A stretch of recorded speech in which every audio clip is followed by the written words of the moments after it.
Greetings, Brainiacs. I've got something a little different for you this week. Between last week's misadventure going into extra innings and the looming deadline of the super secret project, I didn't have the 12 to 15 hours it takes to research, write, record, and edit a podcast. But what I did have was a collection of something called Moxie Minutes, 60 to 90 second long info bursts that I had produced on commission for a company that had a social media app. But they dropped me in the sort of stop returning emails kind of way, so good, bad, or indifferent, I won't mention the name of the company. But that left me with a wealth of information on a variety of topics to share with you today. Before any further ado, though, I want to welcome our newest patron, Robin. Robin joined just in time to get a bonus mini-episode about a particularly wild scandal at a 19th century Roman convent. Patreon content stays on Patreon. It doesn't come into the main show. So check out patreon.com/yourbrainonfacts to see what a modest but sincerely appreciated donation would get you. And now, our feature presentation. Was a cat elected mayor of an Alaska town? The small town of Talkeetna, Alaska, some 900 residents strong, found themselves without any mayoral candidates in the 1997 election, so the townsfolk wrote in a ginger tabby cat named Stubbs. Or did they? While the story circulated widely, it came out later that Stubbs's election was actually a PR stunt. While he wasn't the official mayor, Stubbs did act as sort of an honorary mayor. He would meet with his constituents from his place sitting on the counter in the general store, or he'd go next door to the pub where he was given a special catnip tea. Stores would sell souvenirs with Stubbs's face on them, and they saw an uptick in tourism to the tune of 30 or 40 people a day wanting to meet with the mayor. Far from the most interesting thing Talkeetna does to bring in tourists, they host an annual Wilderness Woman contest, where local women prove their physical prowess with games of strength like tossing firewood and hunting moose. And the July Moose Dropping Festival, which is like a scaled-up version of Cow Pie Bingo, in which moose dung is flung from a helicopter every July, and onlookers try to guess where it will land. Why do we have the flavor blue raspberry when raspberries aren't blue? Outside of blue corn, you'd be hard-pressed to find blue foods in nature. Don't say blueberries. Their skins are purple, but their insides are green. So why do we color things blue when we flavor them raspberry? We have to go back to the childhood favorite freezer pops like Otter Pops and Flava Ice, those glorious plastic tubes of frozen sugar water without which a summer is wasted. Manufacturers were having a difficult time making colors that corresponded to cherry, strawberry, watermelon, and raspberry distinct enough to tell them apart. It got more complicated when the FDA banned red dye number 2 for causing severe reactions and possibly being carcinogenic. It would make for better copy if there was some terribly clever reason the food scientists went to blue next. But the simple reason is they had a surplus of blue coloring on hand they hadn't been able to use yet. We also have to mention the gold medal company that makes icy slushies, who were also early adopters of blue raspberry, possibly even the originators, depending on who you ask. Why does Airline Food seem so bad? It's the hallmark of lazy observational stand-up comics. What's the deal with Airline Food? To start with, Airline Food has to be made in advance in the vast majority of cases, and reheated food is never as good as food that's cooked fresh. But realistically, at high altitudes where cooking takes longer, in a galley that may be the size of a half bath if you're lucky, there would never be enough time to cook meals for dozens or even hundreds of people. But the real culprit here is the air. The dry air in an airplane cabin tends to suppress our sense of smell, which is a very important factor in our sense of taste. Likewise, low air pressure and ambient noise further impact the way we taste our food, suppressing our ability to taste both sweet and salty. For food to taste the same in the air as it does on the ground, the airline food prep service will generally add up to 30% more sugar or salt to your meal. You can enhance your airline dining experience by using a nasal spray to re-moisten the passages of the nose, or even noise-canceling headphones to block out the irritating background noise. Why aren't most beers and wines vegan? You'd be surprised how many animal products are included in the process of making beer and wine. We'll leave aside obvious things like cream liqueurs that have dairy and mead that's made from honey.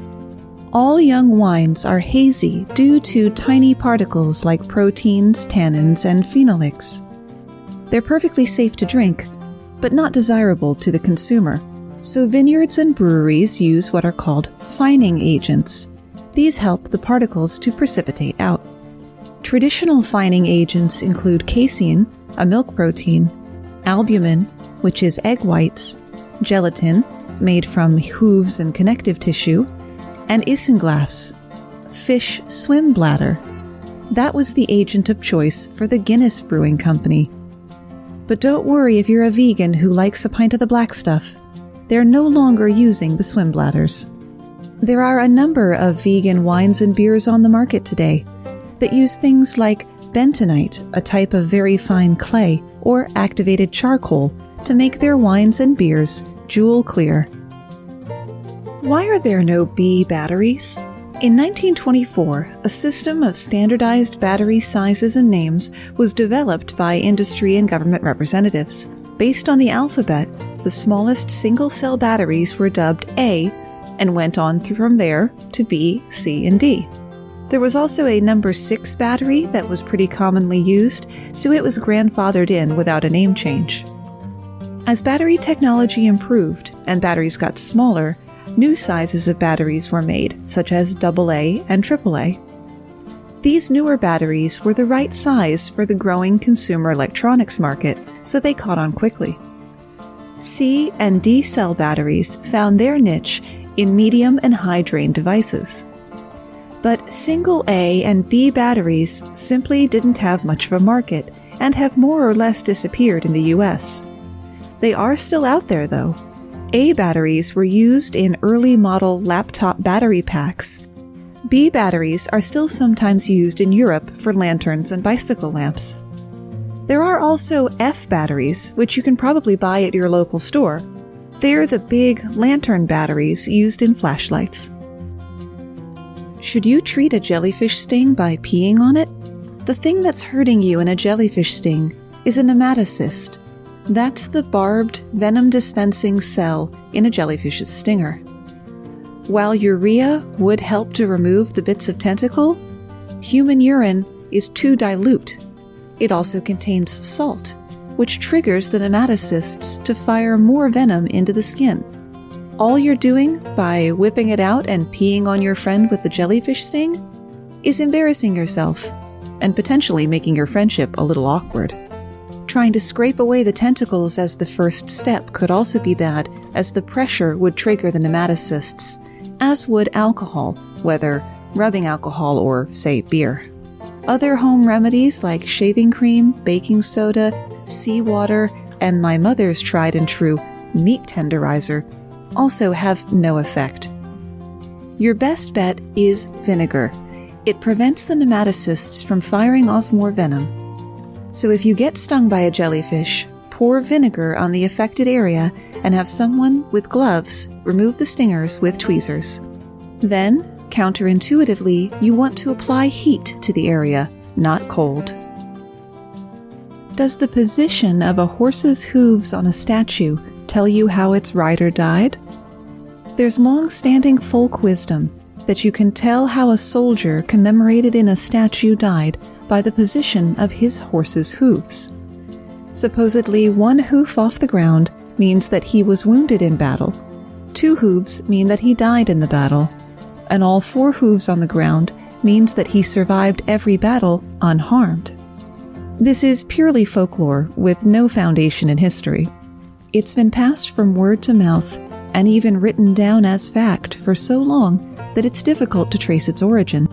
If you look at the 30-plus equestrian statues around Washington, D.C., you'll see that only about 1 in 3 fits this said rule. Richmond, Virginia, with its Civil War general statues on Monument Avenue, doubles down on the folklore by saying that statues facing to the north are of men who died in battle and those facing south survived. However, 5 of the 8 statues are facing east. How likely is there to be poison or razor blades in your children's Halloween candy? It's a fear that's been propagated for 40 years. Apples in razor blades, poison in candy, parents checking the wrappers to make sure they're intact, or even taking bags of candy to local hospitals or police stations to have it x-rayed. It may be much ado about nothing. UCLA sociologist Joel Best looked at records for the period between 1958 and 2008 and found 78 cases of foreign objects or substances in Halloween candy, so slightly more than 1 case per year in a country of over 300 million people. 2 of the reported cases resulted in deaths, but were later found not to have arisen from candies received while trick-or-treating. 1 case was of a child who found his uncle's heroin stash and overdosed, and the family then blamed it on Halloween candy. Another was of a father who poisoned pixie sticks that he gave out to random children to cover his tracks when he planned to kill his own children for life insurance money. The first case of a sharp metal object intentionally put into Halloween candy didn't come up until the year 2000. In many of the cases Joel Best reviewed, the objects were actually put into the food by the people who reported them as a prank or a desperate bid for attention. I'm not telling you how to raise your kids, but their Halloween candy is probably okay. Why does coffee make you poop? 53% of women and 19% of men report that coffee exonerates the bowels. The scientific reason for this is still unclear. It's not that researchers have no idea. They have too many ideas, each of them as half right as the last. Caffeine definitely plays a role, but it's only one piece of an ensemble. Caffeine contains colon-stimulating agents that create peristalsis, the wave-like muscle contractions in the intestines that move things along. We know about this increased muscle activity through the selflessness of study volunteers who agreed to the use of a probe during the study and to whom we owe our gratitude. However, decaf coffee also has a laxative effect, and other caffeine-containing products like energy drinks don't. Coffee contains over 1,000 organic compounds, including multiple kinds of acid. A compound called chlorogenic acid triggers higher bile production and higher production of gastric acid. Exorphins in coffee, both regular and decaf, cause our bodies to release the hormones gastrin and cholecystokinin, which encourage movement of the intestines.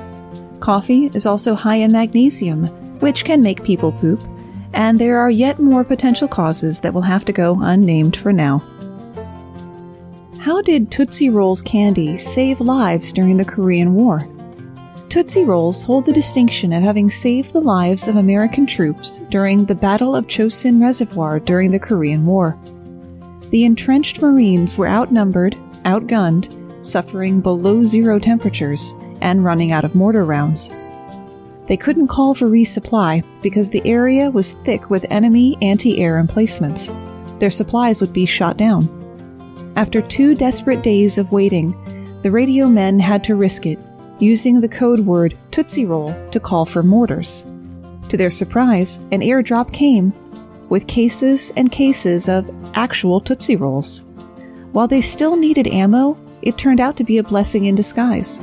The soldiers found that the candy could be eaten frozen, unlike their rations, giving them valuable calories. They also chewed the candy to soften it and used it like a putty to patch bullet holes in their equipment, with the sub-zero winds freezing it solid almost immediately. Though the division took heavy losses, their survival rate bordered on miraculous given the circumstances. Those who made it out of the Battle of Chosin Reservoir credited the Tootsie Rolls for their survival and referred to themselves as the Chosin Few. Why do phone keypads run 1 to 9, but calculator keypads run 9 to 1?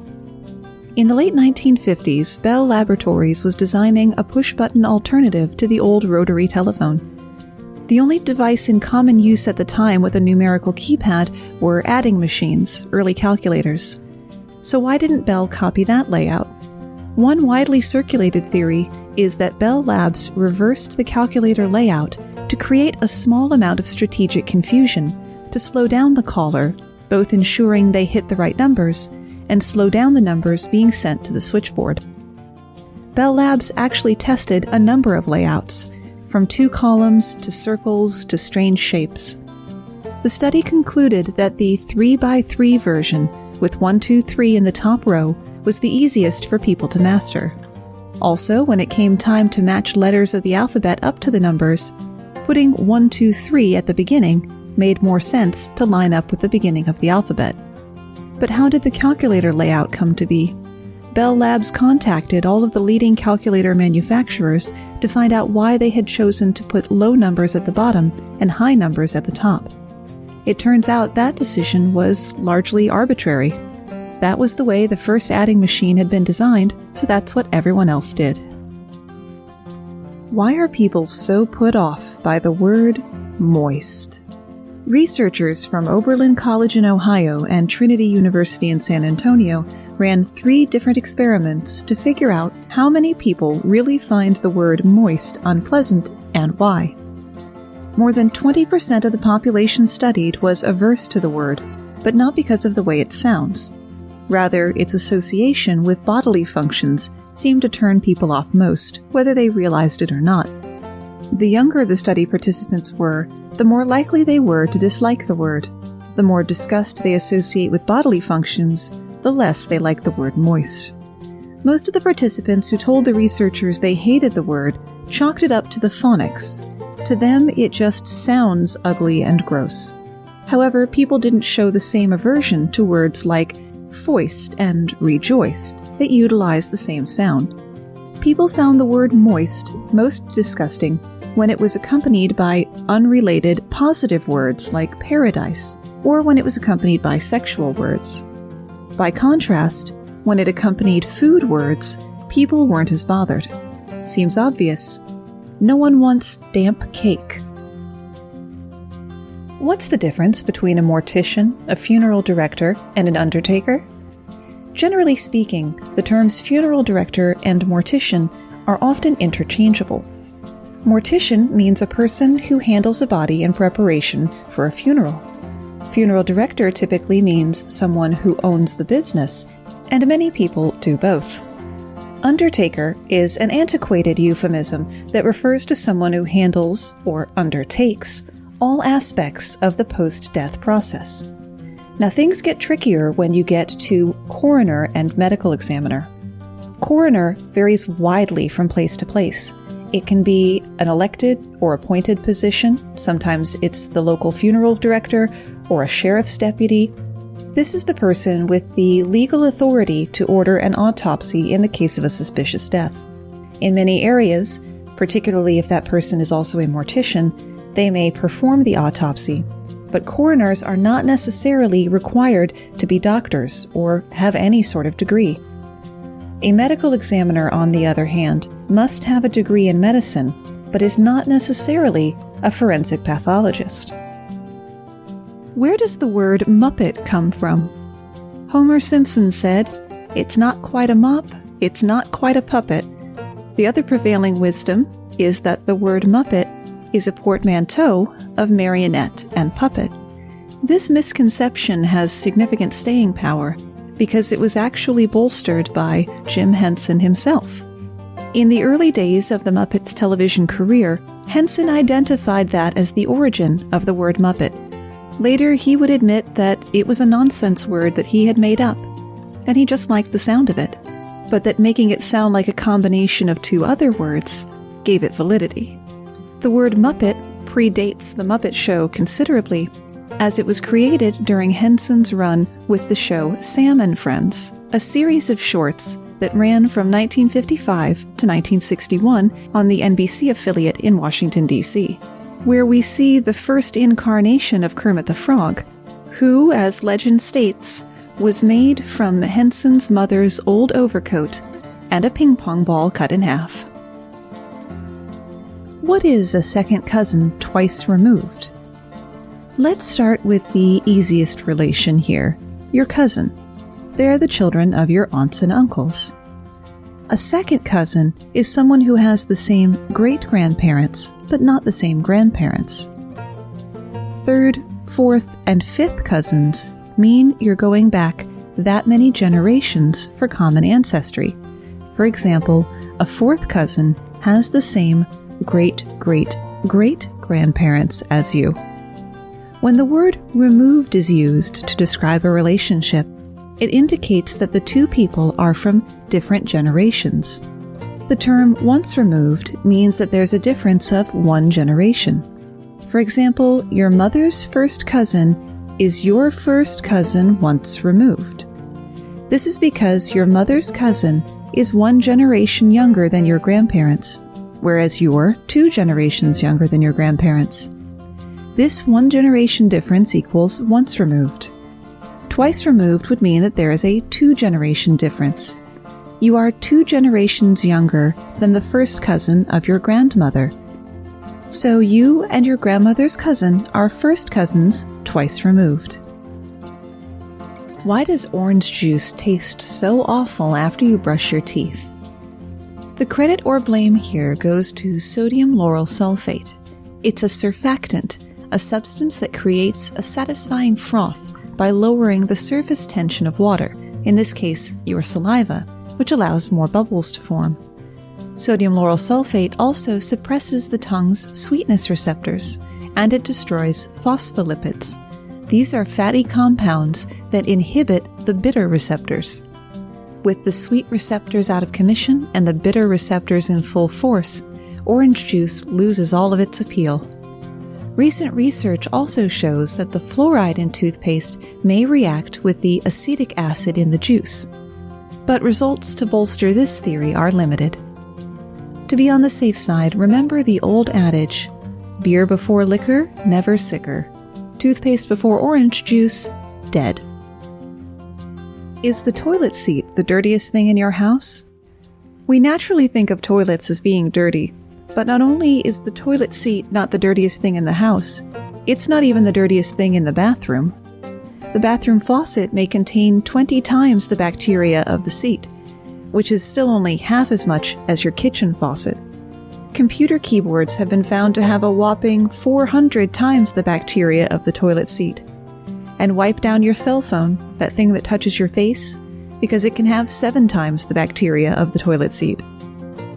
British researchers found that the average handbag is 3 times dirtier than a toilet seat, with a daily use handbag regularly being 10 times dirtier. How does that happen? From setting your purse on the bathroom floor, which is why you should never put it on the kitchen counter.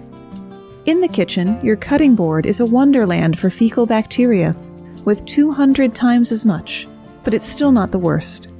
When Arizona researchers collected 1,000 dishcloths and sponges from kitchens, they found each square inch of the surfaces contained about 134,000 bacteria, including salmonella, 456 times the number on a toilet seat. Dishcloths and sponges harbor these bacteria because they're not changed as frequently as they should be.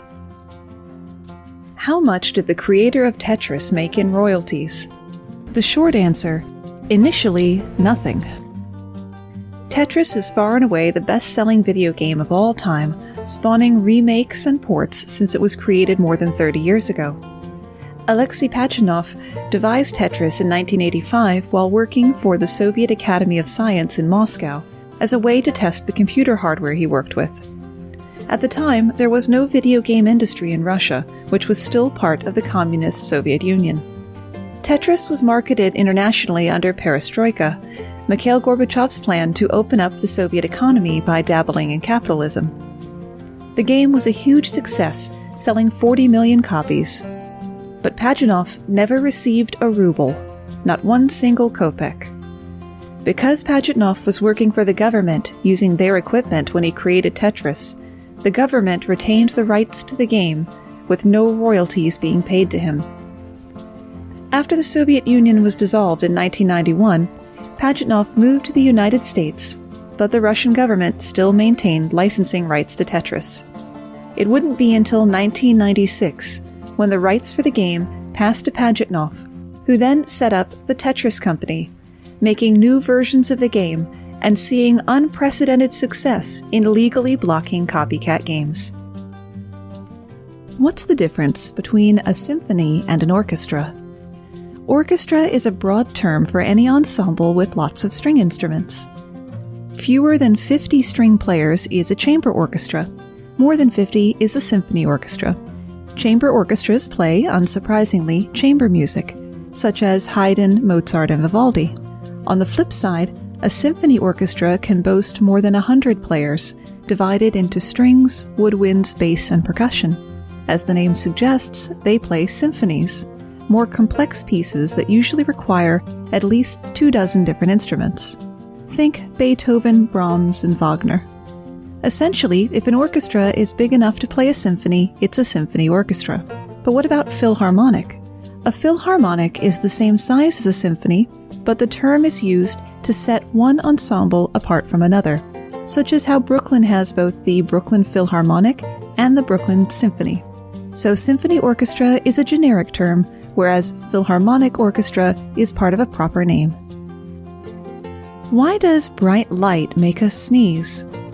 It's a question that perplexed even the great Greek philosopher Aristotle 2,300 years ago, when he asked, why does the heat of the sun provoke sneezing but not the heat of a fire? It has nothing to do with heat, but it is a recognized condition called photic sneeze reflex, or autosomal dominant compelling helio-ophthalmic outburst, or achoo. It affects up to 33% of people, with 2/3 of those being female, and 94% being Caucasian. The leading theory is that the solar sneezes might come from a glitch in the trigeminal nerve. Also known as the fifth cranial nerve, it's the largest and most complex paired nerve in the head, with 3 major branches leading to the eyes, nasal cavity, and jaw. It's a crowded place in terms of nerve signaling, so it's not surprising that the trigeminal nerve would occasionally crosstalk or get the reflexes wrong. Bright light causes your pupils to contract, and the signal is mistakenly sent to your nose as well. Why is it so much easier to remember music than information that's heard or read? The first key is repetition. When was the last time you listened to a song, even one you didn't like, only one time? Due to the way our brains use networks to store and retrieve information, it becomes much easier to find information that has more associations. Think of each association as a route to the information. When you remember a song, you'll remember the tune, the lyrics, the singer's voice, instruments, etc. Just as it's easier to find a location with lots of roads going to it, it's easier to recall a memory that has lots of associations. It's also worth considering the power of rhythm and rhyme. Studies have shown that simply making things rhyme greatly aids recall. Both the number of beats and the rhyme provide clues to what the next line will be. If the first 2 lines are "Mary had a little lamb whose fleece was white as snow," you know you're looking for a word that rhymes with snow in roughly the same number of syllables or beats. This greatly reduces the number of candidates your brain has to consider and helps you find the right answer much more quickly. I hope you enjoyed that smorgasbord of facts. Was there one that you found particularly surprising? Share it on social media and tag us as Your Brain on Facts on Facebook and Instagram, and Brain on Facts Pod on Twitter. Thanks for spending part of your day with me.